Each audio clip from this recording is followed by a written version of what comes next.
Hello guys, I am Dhannas Kumar Singh Deva और आज हम एनसीईआरटी का एक नया सीरीज स्टार्ट करने जा रहे हैं। तो आप कंप्लीट इस सीरीज़ को देखें और क्योंकि एनसीईआरटी सभी एग्ज़ाम के लिए यूज़फुल होता है, गवर्नमेंट एग्ज़ाम के लिए और जैसे कि सिविल सर्विस हो गया, टॉप मोस्ट एग्ज़ाम है भारत का। तो अब इन सभी के लिए एनसीईआरटी बहुत यूज़फुल होता है इस सभी एग्ज़ाम के लिए। तो आपका एनसीईआरटी पर काफ़ी अच्छा कमांड होना चाहिए और इनका लैंग्वेज यदि आपको समझ में आ गया तो आप आंसर राइटिंग जैसे यूपीएससी सिविल सर्विस में लिखना पड़ता है तो उसमें आपको काफ़ी हेल्पफुल रहेगा। तो आप एनसीईआरटी ऐसा नहीं कि सिविल सर्विस के लिए और सभी एग्ज़ाम के लिए, आपका बोर्ड एग्ज़ाम हो गया और भी एग्ज़ाम के लिए एनसीईआरटी काफ़ी इंपॉर्टेंट है। तो एनसीईआरटी का एक सीरीज स्टार्ट होने जा रहा है, तो आप चैनल को सब्सक्राइब कर लीजिए। और ऐसा नहीं कि सिर्फ पॉलिटिकल साइंस का आ रहा है, पॉलिटिकल साइंस के अलावा जितने भी अदर सब्जेक्ट हैं सभी सब्जेक्ट का इस पर आएंगे। तो चलिए हम स्टार्ट करते हैं पावर शेयरिंग। हम एनसीईआरटी लाइन बाय लाइन पढ़ेंगे, ऐसा नहीं कि कोई भी लाइन हम छोड़ेंगे, हर लाइन पढ़ेंगे और हर लाइन को समझेंगे कि एनसीईआरटी क्या कहना चाहती है। तो चलिए आज स्टार्ट करते हैं पावर शेयरिंग। इसका पहले ओवरव्यू देख लेते हैं। With this chapter you resume the tour of democracy that we started last year. हम जो लास्ट ईयर डेमोक्रेसी के बारे में पढ़े थे उसी को हम अभी कंटिन्यू करेंगे। तो you noted last year that in a democracy all power does not rest with any one organ of the governments. और हम लास्ट ईयर देखे थे कि डेमोक्रेसी में किसी एक ऑर्गन के पास, किसी एक ऑर्गन ऑफ द गवर्नमेंट के पास पावर नहीं होता। ऐसा नहीं किसी एक इंस्टीट्यूशन के पास पावर है, सभी के पास डिफरेंट डिफरेंट पावर है और सभी पावर को इस तरह से डिज़ाइन किया गया है कि कोई भी एक अकेला नहीं कर सकता। तो किसी के पास कम्प्लीटली पावर नहीं है। तो देखेंगे an intellectual sharing of powers among legislature, executive and judiciary is very important to design of democracy. Legislature, executive and judiciary के बीच में इस तरह से पावर को शेयरिंग किया गया है कि किसी भी तरह का एक इंस्टीट्यूशन कुछ भी नहीं कर सकता। ऐसा नहीं कि कोई भी इंस्टीट्यूशन कुछ भी कर सकता है। तो तीनों के बीच में चेक एंड बैलेंस की तरह पावर को शेयरिंग किया गया कि यदि जुडिशरी कुछ काम कर रहा है तो एग्जीक्यूटिव भी उन चीज़ों को देख रहा होता है और एग्जीक्यूटिव कुछ काम कर रहा हो तो जुडिशरी भी उस चीज़ को देख रहा होता है। तो चेक एंड बैलेंस की तरह पावर शेयरिंग किया गया है। और हम पढ़ते हैं in this and the next two chapter, और इस चैप्टर को और अगले दो चैप्टर को you will carry the idea of power sharing forward. हम इन चैप्टर में देखेंगे और नेक्स्ट टू चैप्टर जो आ रहा है उसमें हम पावर शेयरिंग के ही बारे में पढ़ेंगे। तो ये started to study from Belgium and Sri Lanka. हम शुरुआत करेंगे बेल्जियम और श्रीलंका के दो स्टोरीज से। Both this stories are about how democracy handle demand for power sharing. हम देखेंगे किस तरह से पावर शेयरिंग को हैंडल किया गया, पावर शेयरिंग का डिमांड उठा, जो पावर शेयरिंग का बेल्जियम और श्रीलंका में डिमांड उठता है उसको किस तरह से हैंडल किया जाता है। और the story yield some general conclusion about the need of power sharing in democracy. तो पावर शेयरिंग क्यों इतना इंपॉर्टेंट है हम इन दोनों स्टोरी से सीखेंगे और समझेंगे। और हम नेक्स्ट टू चैप्टर में इसी के कई वेरियस फॉर्म को पढ़ेंगे। They allow us to discuss various form of power sharing that will taken up in the following two chapter. हम अगले दो चैप्टर में इसी के वेरियस डेमोक्रेसी का वेरियस फॉर्म को पढ़ेंगे, डेमोक्रेसी में पावर शेयरिंग का वेरियस फॉर्म पढ़ेंगे। अब हम चलिए स्टार्ट करते हैं। दो स्टोरी स्टार्ट करने वाले थे तो ओवरव्यू को हम देख लिया और हम स्टार्ट करते हैं बेल्जियम एंड श्रीलंका के स्टोरी से। Belgium is a small country in Europe, smaller in area than the state of Haryana. Belgium एक यूरोप में कंट्री है, छोटा सा देश है और हरियाणा से भी छोटा है। It has the border with France, Netherland, Germany and Luxembourg. इसका जो बॉर्डर है वो शेयर किस कंट्री के साथ होता है? चार कंट्री के साथ शेयर होता है, फ्रांस के साथ, नेदरलैंड, जर्मनी एंड लक्समबर्ग के साथ होता है। It has a pollution of a little over 1 crore, about half of the population of Haryana. इसका आबादी 1 करोड़ है और जो कि हरियाणा का आबादी कितना है? टोटल आबादी 2 CR, 2 करोड़ हरियाणा का है, लेकिन इस कंट्री का, बेल्जियम कंट्री का 1 करोड़ है। मतलब हरियाणा का भी आधा पॉपुलेशन यहाँ पर आती है। और उसके बावजूद भी the ethnic composition of this small country is very complex. यहाँ का जो इथेनिक कंपोजिशन है वो बहुत ज़्यादा जटिल है। Of the country's total population 59% lives in the Flemish region and speak Dutch language। देश का जो 59% आबादी है वो फ्लेमिश रीजन में रहता है और वहाँ स्पीक बोला जाता है, स्पीक बोलते हैं वो लोग। और जो another 40% peoples live in the Wallonia region and speak French. जो 40% बच्चे लोग हैं वो ओलेनिया रीजन में रहते हैं और क्या बोलते हैं? फ्रेंच बोलते हैं। और remaining 1% of the Belgium speak German. और 1% लोग क्या करते हैं? 1% जो बेल्जियम से वो जर्मन बोलते हैं। तो 59% आदमी डच बोलते हैं और 40% आदमी ओलिया रीजन में रहते हैं और वो फ्रेंच बोलते हैं और 1% आदमी जर्मन बोलते हैं। तो आप देख सकते हैं कितना छोटा सा कंट्री, जो कि एक तरह का देखा जाए तो हरियाणा से भी छोटा कंट्री है और यूरोप का एक छोटा सा कंट्री है और उसमें इतना 3 तरह का भाषा बोला जा रहा है। तो और नेक्स्ट हम देखते हैं कि हुआ क्या। रिमेनिंग 1%, ये तो हम देख लिए, यहाँ से पढ़ते हैं। In this capitals in the capital city Brussels 80% people speak French while 20% are Dutch speaking. जो वहाँ का कैपिटल है बेल्जियम का ब्रुसेल्स, वहाँ के 80% आदमी फ्रेंच बोलते हैं और 20% आदमी डच बोलते हैं।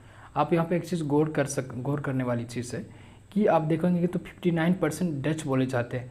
मतलब पूरे कंट्री में तो 59% मेजोरिटी में कौन है, डच लैंग्वेज वाले, 40% फ्रेंच वाले हैं। तो फ्रेंच माइनॉरिटी है इन पूरे कंट्री में। लेकिन जो ब्रुसेल्स में है वहाँ पर देखिए क्या है, 80% आदमी फ्रेंच बोल रहे हैं और 20% आदमी डच बोल रहे हैं। मतलब फ्रेंच में फ्रेंच बोलने वाले आदमी वो ब्रुसेल्स कैपिटल में मेजोरिटी में है और पूरे कंट्री में माइनॉरिटी में है। तो इस चीज़ को यहाँ पर गौर करने वाली चीज़ है। इसी चीज़ को हम देखेंगे कि किस तरह से आगे चलकर प्रॉब्लम होता है। The minority French speaking community was relatively rich and powerful. जो फ्रेंच स्पीकिंग पीपल है, जो कम्युनिटी है, वो ज़्यादा ताकतवर भी है और ज़्यादा अमीर भी हैं। किसके कंपैरिजन में, दूसरे के कंपैरिजन, जिसे जो कि वहाँ डच बोलते हैं उससे कंपैरिजन फ्रेंच स्पीकिंग ज़्यादा अमीर और पावरफुल है। This was resented by the Dutch speaking community who got the benefit of economic development and education much later। बाद में इनको आर्थिक और जो इनका एजुकेशन डेवलप हुआ, एजुकेशन विकास हुआ, उसके बाद दोनों के बीच में क्या हुआ, एक तरह का अनबन होना शुरू हो गया। This led to tension between the Dutch speaking and French speaking communities during the 1950-1960। 1950 के दशक और 1960 के दशक के बीच में दोनों के बीच में क्या हुआ, झड़प हुआ, फ्रेंच स्पीकिंग के बीच में और डच स्पीकिंग बोलने वाले के दोनों कम्युनिटीज़ के बीच में झड़प हुआ। और the tension between two communities was more acute in Brussels. और ये ज़्यादातर ब्रुसल में हुआ, ब्रुसल में बहुत ज़्यादा हो गया।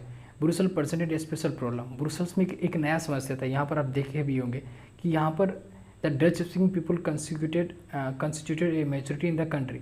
पूरे देश में डच स्पीकिंग पीपल क्या है, मेजोरिटी में, बट माइनॉरिटी कहाँ पर हो जाता है, ये ब्रुसेल्स कैपिटल, जो बेल्जियम का कैपिटल ब्रुसेल्स में, वहाँ पर डच स्पीकिंग क्या है, माइनॉरिटी में। यहाँ लेकिन वहाँ पर ब्रुसेल्स में जो है वहाँ पर फ्रेंच बोलने वाले ज़्यादा लोग हैं, वो मेजोरिटी में। तो एक स्पेशल प्रॉब्लम ये झेल रहा है। अब हम नेक्स्ट पढ़ते हैं। Let us compare this to the situation in another country. Sri Lanka is an island nation just a few kilometre off the southern coast of Tamil Nadu.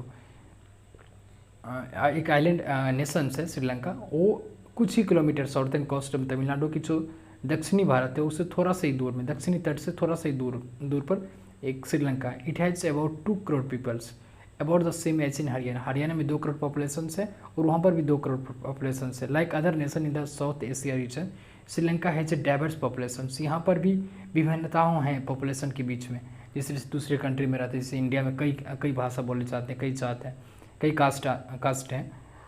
यहाँ पर देखते हैं क्या कौन सा उसके उसी के तरह श्रीलंका में भी कई बहुत सारा डाइवर्स पॉपुलेशन है, मतलब बहुत सारा डिफरेंस यहाँ पर भी देखा जाता है। तो यहाँ पर देखते हैं द मेजर सोशल ग्रुप्स और सिन्हाला स्पीकर, जो यहाँ पर 74% और सिन्हाला स्पीकर्स हैं, एंड तमिल स्पीकर 18%। और तमिल में भी 2 तरह का, अमॉन्ग तमिल्स देर आर 2 सब ग्रुप्स। एक तमिल वहाँ के नेटिव्स हैं, जिसको कि Tamil natives of the country are called Sri Lankan Tamils, जो कि 13% है। The rest who forefathers come from India as plantation work during the colonial period are called Indian Tamils। जो अंग्रेज़ों के टाइम में जिनके पापा यहाँ आ गए थे, उनके संतान यहाँ जो रह रहे हैं, उसको इंडियन तमिल्स बोलते हैं। As you can see from the map, Sri Lankan and Tamils are concentrated in the north and east part of the country. अभी का जो आप मैप देखोगे तो श्रीलंका कहाँ पर स्थित है, north and east of the Tamil के नॉर्थ और ईस्ट में सिचुएटेड है, वहाँ पर स्थित है। Most of the Sinhala speaking people are Buddhist, while most of the Tamil are Hindu। जो सिन्हाला बोलते हैं उनमें से ज़्यादातर बुद्धिस्ट भी हैं और कुछ तमिल जो हैं वो हिंदू और मुस्लिम दोनों हैं, क्योंकि सिन्हाला पूरे तरह से बुद्धिस्ट तो नहीं है लेकिन बुद्धिस्ट ही है। लेकिन दूसरा जो इससे तमिल हो गया, इसमें हिंदूज भी हैं और मुस्लिम भी है। देर आर अबाउट 7% क्रिश्चियंस और 7% क्रिश्चियन भी है, who are both Tamil and Sinhala, जो कि तमिल है और सिन्हाला दोनों बोलते हैं 7% लोग। पूरी तरह से सिन्हाला भी बुद्धिस्ट नहीं है, लेकिन मेजोरिटी बुद्धिस्ट ही है। सिन्हाला जितने भी स्पीकिंग करते हैं बुद्धिस्ट ही है, लेकिन 7% आदमी ऐसे हैं जो कि क्रिश्चियन है और वो सिन्हाला भी बोलते हैं और तमिल भी बोलते हैं, दोनों बोलते हैं। तो just imagine what happen in A situation like this. तो आप इमेजिन कीजिए कि कैसा रहा होगा, मतलब किस तरह से वहाँ स्थिति बन रहा होगा कि आधा आदमी तमिल बोल रहा है और आधा आदमी सिन्हाला बोल रहा है, और सिन्हाला में भी एक बुद्धिस्ट ज़्यादा है मेजोरिटी, लेकिन 7% आदमी दोनों जो क्रिश्चियन है वो दोनों भाषा बोल रहे हैं। तो कैसा इमेजिन कीजिए किस तरह का यहाँ पर सिचुएशन हो रहा है। तो Dutch community could take advantage of its numeric majority and force it will on the French and German speaking population. मान लीजिए कि जैसे आपने देखा बेल्जियम में कि डच क्या है वो मेजोरिटी में है पूरे कंट्री में, लेकिन वो क्या है कैपिटल में क्या है वो माइनॉरिटी में है, क्योंकि मेजोरिटी में कौन है, फ्रेंच है, फ्रेंच वहाँ पर ज़्यादातर ब्रुसल्स में। तो सोचिए कि डच क्या ज़बरदस्ती थोप सकता था सारा समस्या की फ्रेंच के ऊपर, और इसमें क्या होता है दोनों के बीच में एक this would push the conflict among communities further, वहाँ पर दोबारा फिर झगड़ा होता, this could lead to very messy partition of the country, देश का बंटवारा होता, both side would claim control over Brussels, दोनों धावा बोलते, दोनों ताकत लगाते कि ब्रुसल्स में मेरा कब्जा है, मेरा कब्जा है। तो in Sri Lanka the Sinhala community enjoy an even bigger majority and could impose its will on the entire country। तो जैसे सिन्हाला का यहाँ पर ज़्यादा आबादी तो वो भी इस तरह से कर सकते थे। तो देखेंगे now let us look at what happen in both this country, दोनों देश में क्या हुआ, किस तरह से इसको टैकल किया गया, हम नेक्स्ट में पढ़ेंगे। आई होप नेक्स्ट टर्न हम बेटर पढ़ाएंगे इससे, क्योंकि थोड़ा आज पहला क्लास था, रिकॉर्ड करने में थोड़ा प्रॉब्लम आ रही थी। तो कोई भी प्रॉब्लम हुआ होगा तो आप कमेंट सेक्शन में कमेंट करके हमसे पूछ सकते हैं। Thank you for watching this video. I hope आप अच्छा लगा होगा, और हम जो भी चीज़ होगा हम नेक्स्ट में थोड़ा डाउट सेशन भी रखेंगे लास्ट का 15 मिनट्स, जो आप कमेंट करेंगे उसका भी हम लेंगे। तो thank you for watching this video.